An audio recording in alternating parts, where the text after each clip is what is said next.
you ever noticed how the quietest moments become the loudest in your mind? You're lying in bed, the room is dark, the world is silent, and yet inside your head there's a storm where a conversation from 3 days ago plays on repeat.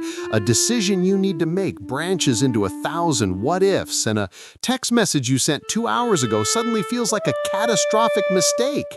And here's something strange. While everyone else seems to move through life with ease, making choices in moments, saying what they mean without second-guessing, you're stuck in an endless cycle of analysis where you think before you speak, then you think about what you said, then you think about how you thought about what you said. And here's the paradox. All this thinking doesn't make you wiser, it makes you exhausted, because the psychology behind this runs deeper than you might think. It's not just a bad habit, it's a coping mechanism, a survival strategy, a way your mind learned to navigate a world that once felt unpredictable or unsafe. And here's what's really happening.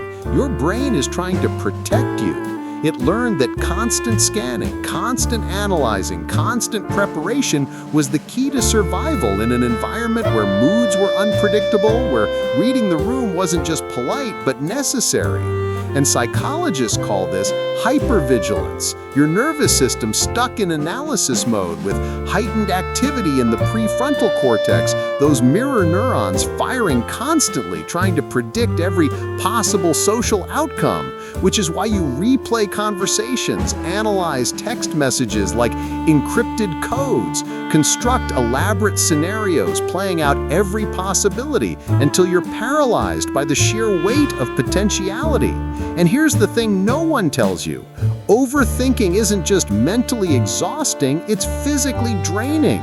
Because your body doesn't know the difference between a real threat and an imagined one. So cortisol floods your system, your heart rate increases, you're living in constant low-grade stress. And at the core of all this is the illusion of control. You believe that if you just think hard enough, you can prevent bad outcomes, predict reactions, control the uncontrollable. But all you're thinking is actually a form of avoidance, keeping you perfectly safe from actually doing anything.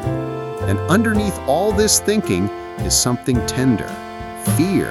The quiet kind that whispers, what if I'm not enough? What if I make the wrong choice? What if people see who I really am and turn away? Because overthinking is, at its core, a desperate attempt to be perfect. You learned somewhere along the way that being yourself wasn't safe, that mistakes had consequences too big to bear, that other people's reactions determined your worth. But here's what's fascinating. Breaking free isn't about thinking less, it's about trusting more. Trusting that you can handle whatever outcome occurs, that mistakes aren't catastrophes, that your worth isn't determined by how perfectly you navigate every interaction.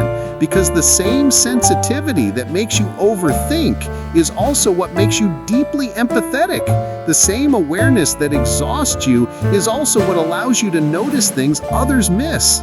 You don't need to destroy these qualities, you just need to learn when to use them and when to trust something deeper. Your intuition, your resilience, your inherent okayness, even when things don't go perfectly. And here's what I want you to know. That noise in your head isn't your enemy. It's been your companion, your protector, your constant attempt to keep yourself safe in a world that once felt unpredictable. But you're allowed to turn down the volume now. You're allowed to trust that you don't need to anticipate every outcome to survive. You're allowed to make decisions without analyzing them to death. You're allowed to just be without constantly monitoring how you're being. Because you are safe, even when you don't have all the answers, even when you can't predict what will happen next, even when you say the wrong thing or make an imperfect choice. You are enough, not because you've analyzed yourself into perfection, but because you simply are. And your beautiful, complex, overthinking mind has been working so hard for you. Maybe it's time to thank it and then gently give it permission to rest, because you've been thinking for so long, and maybe now it's time to trust, to feel, to be.